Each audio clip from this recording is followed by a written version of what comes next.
I find like we're always pushing back on stuff. They really say they're, very big on consultation and talking to Indigenous communities, but they're not. They're not doing it. They're not living up to what they promised. I'm joined today by policy analyst and advocate Melissa Mbarki. I'm really looking forward to hearing her perspective, a first-hand perspective, on what issues Indigenous communities are facing and just how weak the promises of the federal governments have been in raising the quality of life on reserves. All Canadians deserve to know what fellow Canadians are dealing with without the cloak of political semantics. Stay tuned. Today, a special episode of Return to Reason, where knowledge and wisdom intersect. Melissa, thank you for joining us today. How are you doing? I'm great. How are you? Very, very good. I want to say when it comes to this topic, you are quite the advocate for people who don't have a voice. And I think it's valiant, I think it's great, and it's needed. And could you tell me a little bit about how you got started in this and a bit about why you do what you do? Well, thank you. I grew up on a reserve. I left when I was 17.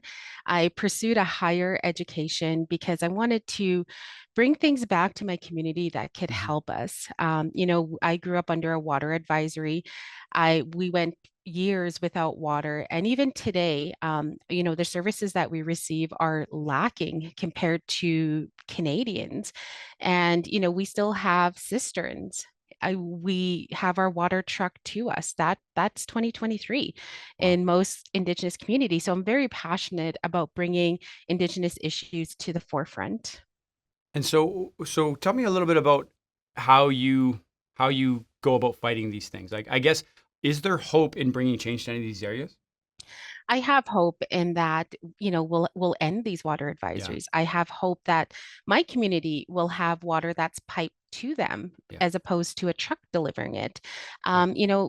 They have limited amount of water usage per week. They only get one truckload of water, and Wow. that is unacceptable in today's world. And And if I can bring awareness to that, then I'm doing my job for my community as well as for other communities. well, and I just kind of want to clarify. So if you're bringing truckloads of water, and that means, and I know this might sound obvious to you, but I didn't realize it until I actually thought it out. But if the water's coming on a truck, that means it's not running through the pipes, which means it's not going through a hot water tank, which means it's not hot, clean water to shower in. So it's just drinking water to make food with, to drink. So what about pipes in the housing? Do the houses even have pipes? Just explain to me a little bit about what you grew up in and maybe the current state of your community now. Well, the houses we have a cistern and it holds, a certain amount of water. Hmm. For families that are fairly huge, they have really limited access to showering, to Yeah. doing laundry.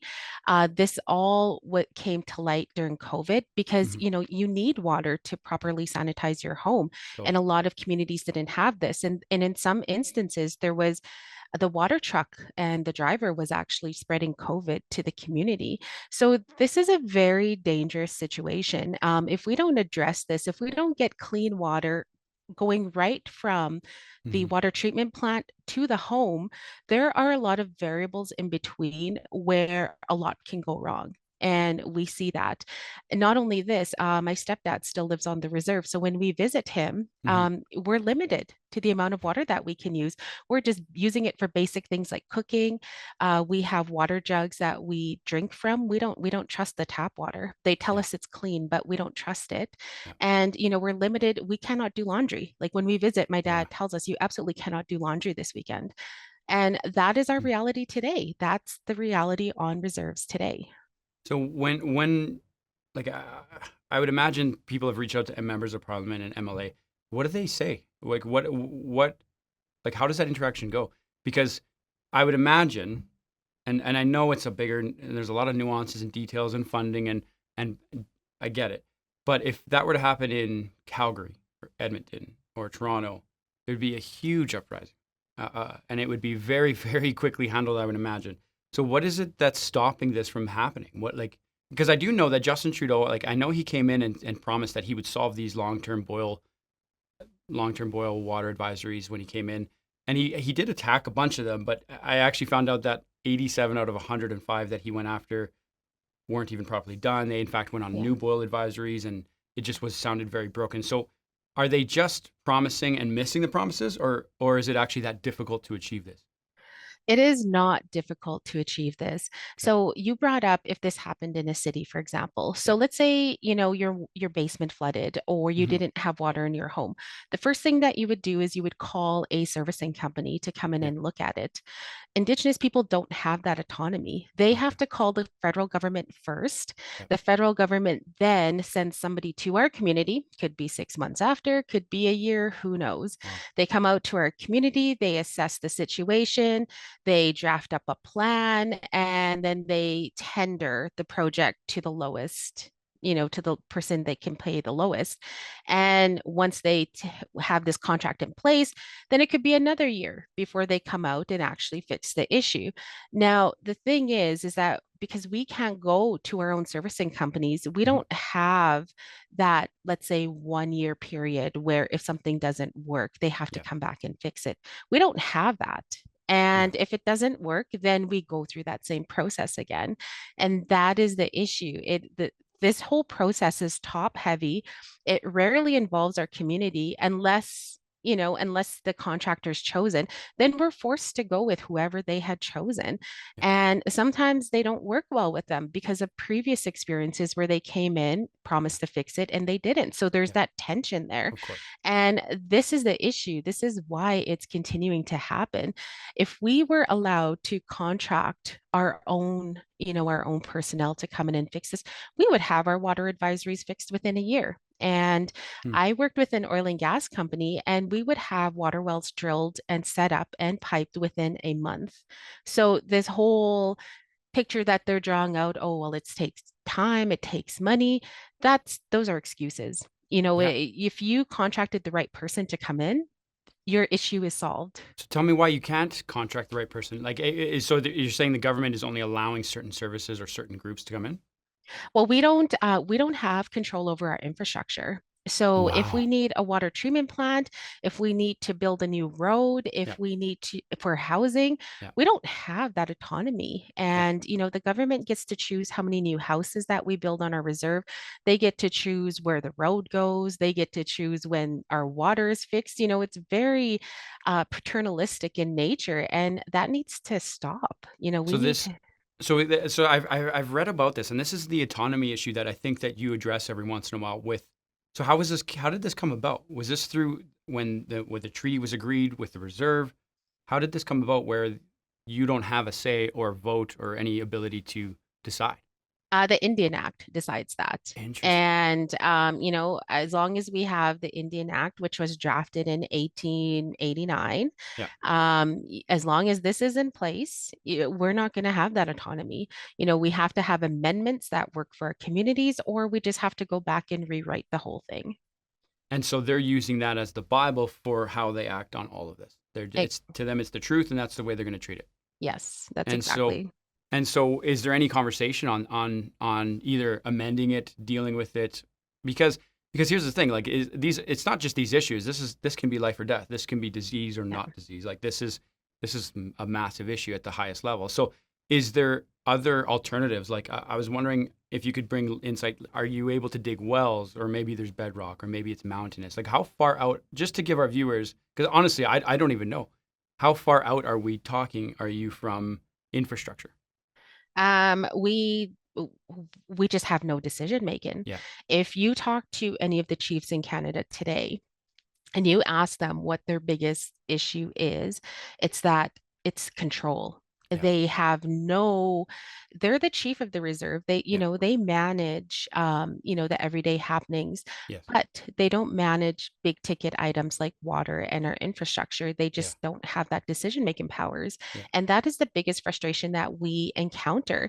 When you look at bigger issues like climate change, Yeah. it's easier for the federal government to control us in regards to that in offering certain money for a solar power Yeah. farm or a wind farm. Yeah. They offer money for that, Hmm. but they don't offer money for anything else, any other business that a reserve may want to get into. They may be abundant in oil and gas, and they absolutely won't allow that if that's not on their agenda. And you have different groups like Indigenous Resource Network, who Hmm. is advocating for for funding for reserves Yeah. to start up in this industry. And they only get so far, because if it's not on the government's list of things they want to do, then it's just going to get pushed to a back room and be never heard of again. Yeah. Yeah. And that's the fight you're fighting. And that's the fight you're trying to bring light to day in and day out, which is great. It's excellent because, like I said before, um, if my family wasn't able to shower, have clean water, I would be standing on the mountaintop screaming for Yeah. all to hear and see. I hope that our viewers and everybody can see or even put themselves in their shoes and imagine that, like at a real level. It's something that I feel that we can't ignore. In fact, I'll bet you if you asked a lot of Canadians just generally, hey, do you think that there's any Canadians that maybe don't have access to clean water? Most of them, I think, would say, no, we're in Canada. Are you kidding? Yeah. That would be their general response. And if you were to educate them, say, well, actually, no, there's lots, there's many, but it's quite wild. Now, you have a very interesting stance when it comes to pipelines on reserves because, um, if I'm going to be brutally honest, and please excuse my ignorance when it comes to understanding a lot of this, but when it comes to pipelines, you have a very different stance than what the mainstream media tends to push. So, can you tell me a bit about that? I will have to kind of go back into my childhood. Yeah, I was very close to my grandparents. yeah, I call them Mushum and Cookum, and my Mushum was my biggest teacher in yeah, life. He was a humble man. He rarely left the reserve, so he wasn't an engineer in any way. He wasn't a geologist, yeah, but he told me in the future, what's going to feed our community is what's in the ground, like what's under the ground. And he told me that if I work in this industry, try keep the operations underground, like yeah, try keep the work underground. And I had no idea what he meant until I was in my early 20s and yeah, I was working on a pipeline. And, it was actually pretty close to my community. So I was able to, spend a lot of time with them. And there was a lot of opposition. The media doesn't like pipelines, yeah, doesn't like oil and gas. So there was a yeah, lot of opposition. So what the company did, they were actually pretty creative. They got their communities together and they took them on this pipeline. Like they yeah, actually walk them through this line at different phases. So the people were able to see how it was dug up. They were yeah, able to see how they put the soil and how they put the soil back the way yeah, they found it. And during this process, they even had to move some smaller animals like frogs and snakes. They had to relocate them. So for the people to see this, yeah. and to be up close and upfront and actually part of this process, it opened their eyes to a different to this industry. And it wasn't so bad after all. Yeah. With the opposition that they kind of had in the beginning, it just kind of phased away because Hmm. people were a little bit more accepting of this. And it was really great that the company had done this. What is there another way to transport oil and gas? That's my question to Exactly. the general public. If not pipelines, then what? Yeah, We can't depend on rail. We can't yeah, depend on these other sources. They're a substitute to it, but it's not the only way. So if it's not pipelines, then what is it? And to this day, and every time I ask this, nobody has come back with an answer for me. And nobody had said, well, what about this or what about that? Nothing. yeah. So let's figure out how we can make pipelines safe. Let's figure if we need more monitoring systems along Hmm. the way, as opposed to every 50 kilometers, maybe we need to put them every 25 kilometers, so we can identify a leak right away.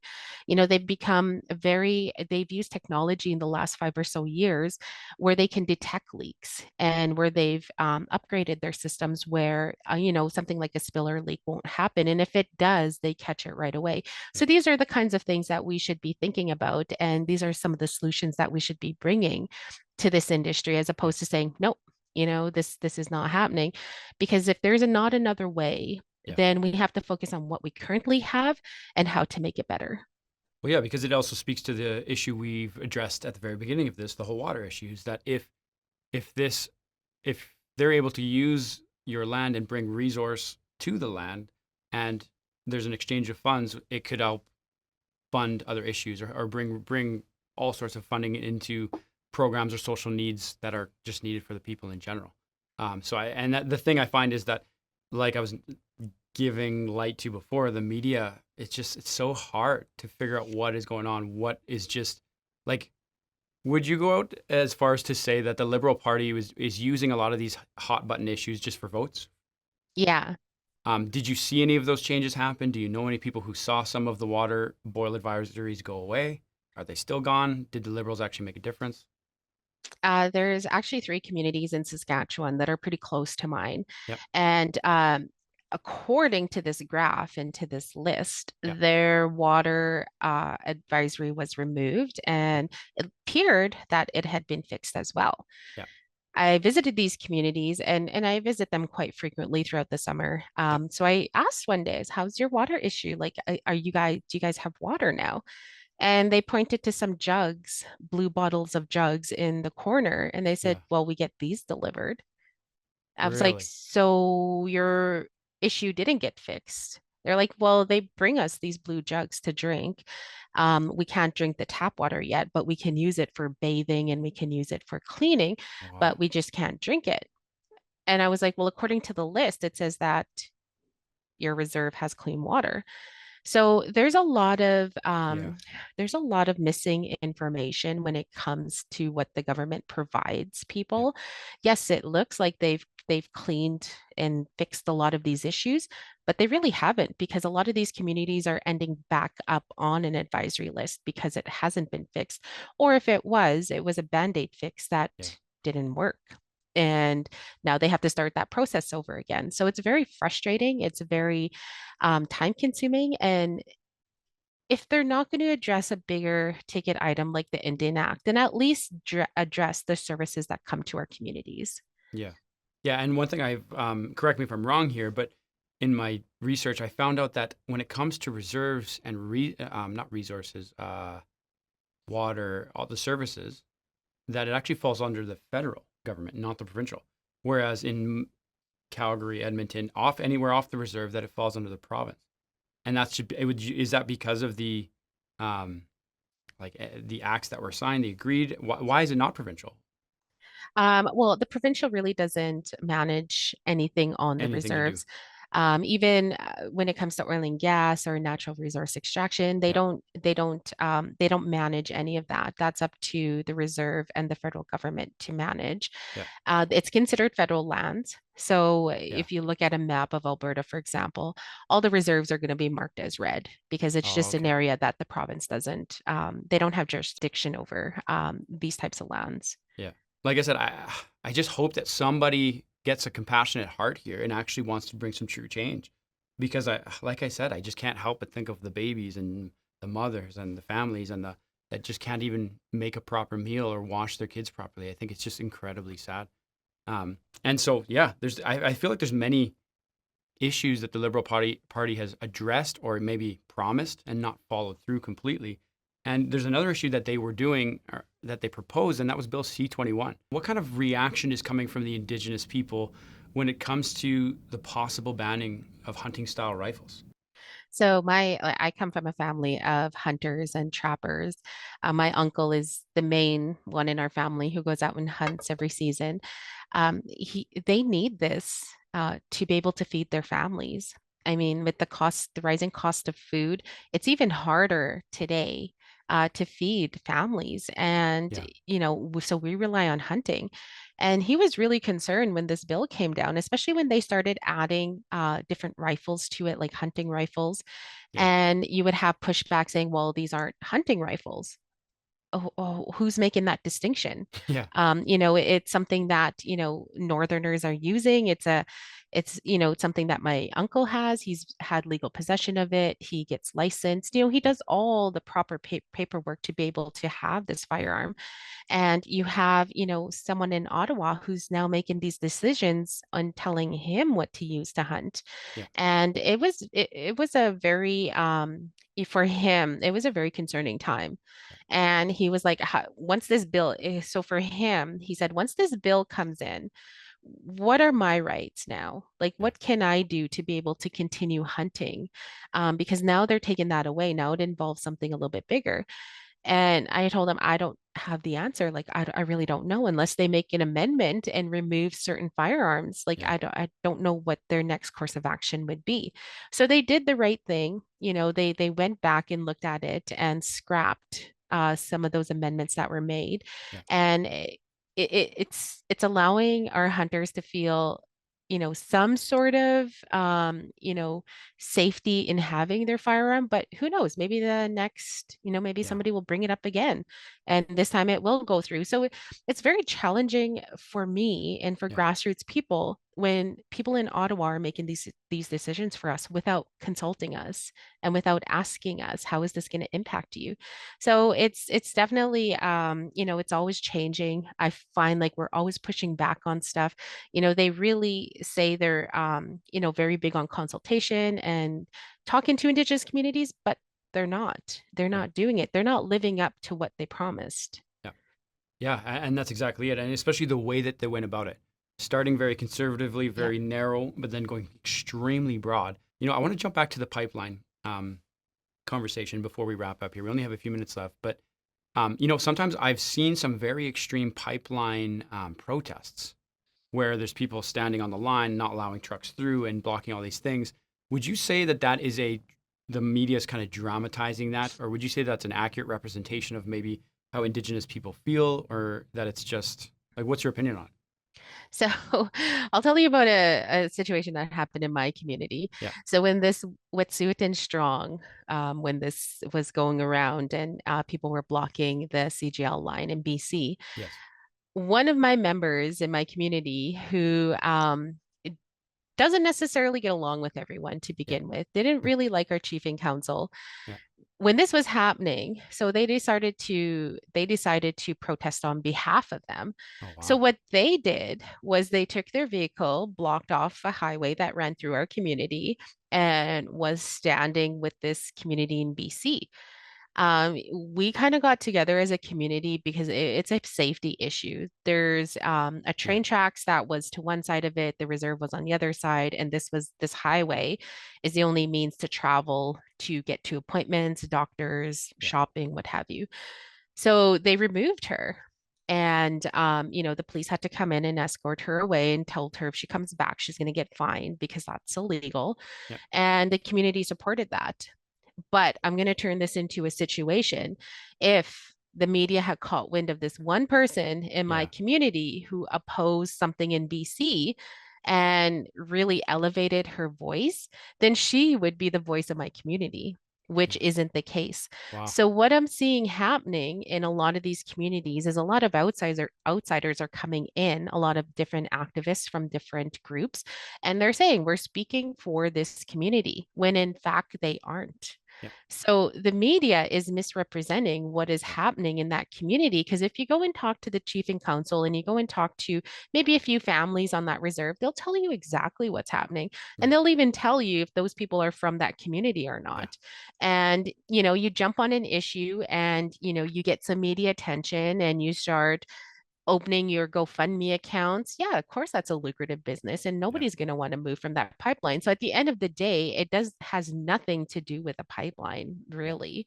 It's an activist that's, leveraging off an indigenous issue and they're making money from it. They're profiting without realizing they're taking opportunities away from that community. Because after all of this is done and it's settled, who's going to want to go back and work with them? Yeah. Who's going to want to invest in that community? Absolutely no one. And that is what these activists are doing. They're taking opportunities, they're taking economic benefits away from our communities, and that has to stop. Oh, absolutely. And I think I've seen it firsthand. I've gone reporting to events and all sorts of things where there's controversial things happening, and I've seen cameramen who are if the event is happening here, but they'll go and look at this one person who is easily an instigator, someone Mhm. isn't representing the whole big picture, but they'll focus their camera just right. The reporter will step in front and go, "We're live right here," and it's true, it's accurate. He is live and he is right there, and that is happening. But it's not the big picture. It's not the full Yeah. investigation. And unfortunately, most Canadians we just see headlines. We see Yeah. something pop up on our iPhone and we read the one headline. Very rare for someone to go dig in.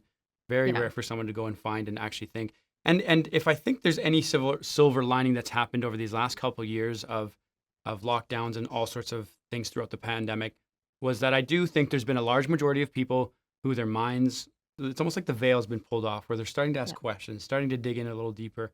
And yeah. I think that's why they're starting to look for programs such as this, for people such as you that are making a difference, trying to dive in, continue to look. So that's something I think is just wild and has to hopefully continue to change for the positive. One of the last questions I want to ask you really quick is about healthcare services. You mentioned that there's doctor appointments on that road. What is the healthcare situation in the indigenous world? Is the government also assisting there in a good way, bad way? What's it like? I mean, they've done nothing for decades. There's very few communities within Canada who are actually getting health facilities, which are much needed, but we can do more. We need testing. We have, Yeah, my community has a high rate of diabetes. yeah, So people need to get tested. They yeah, need to get tested frequently.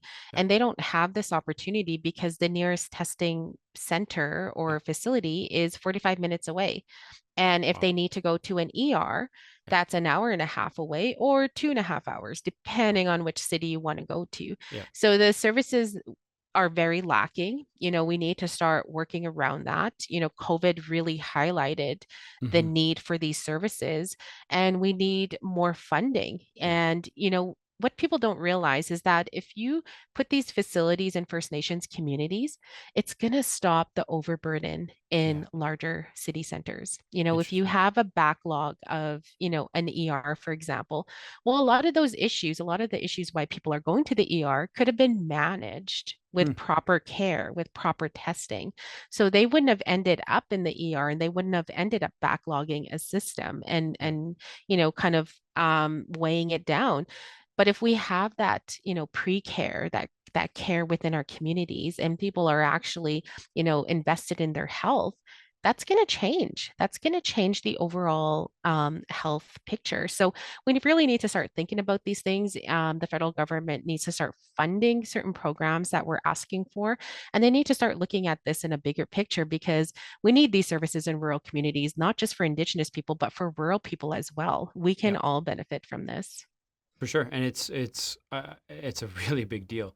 Like my son had a bit of an issue that we had to rush him to the ER for a couple weeks ago, and I went to the ER and like I'm very lucky to have it 15 minutes from my home, like Yeah. very lucky. And even still though, when I got there, the lady said to me, "Look, we can't even look at him for 24 hours." And I was Hmm. like, 24 hours? I'm going, Yeah. how, you don't even know how emergent this is. Yeah. And so, never mind, I can't imagine not having even access to a hospital. So, luckily, I was able to go and find another hospital. And so, I think until we as Canadians make these issues personal to us, Hmm. where we realize, man, if I was in that situation, I'd be scared, I'd be Yeah. worried. Like that's a big deal. These are children. These are people with Yeah. health, medical issues.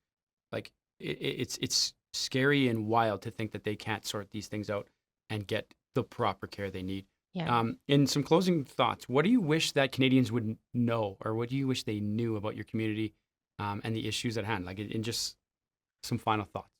One of the things that I'm really working on is ending poverty, Wow. or at least bringing jobs to our communities. Yeah. So when you see a big ticket issue out in the media, just think, if I oppose this and, I kind of side with this person, Yeah. what is that taking away from the community? What is that taking away from these people?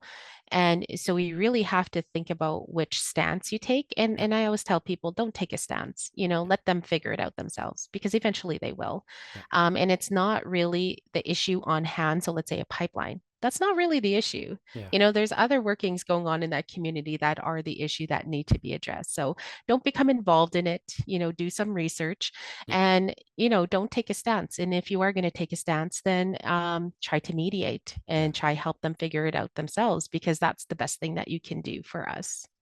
Well, I appreciate your time, Melissa. You've honestly clarified and brought a lot of light to things that I just were question marks in my world.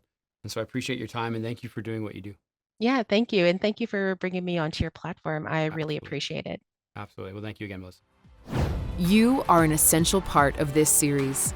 Support truth, knowledge, and wisdom by sharing this show with a friend. Visit returntoreason.tv. There, you can subscribe to our newsletter by clicking Become an Insider. Get the latest articles, episodes, and exclusive content. It's Return to Reason.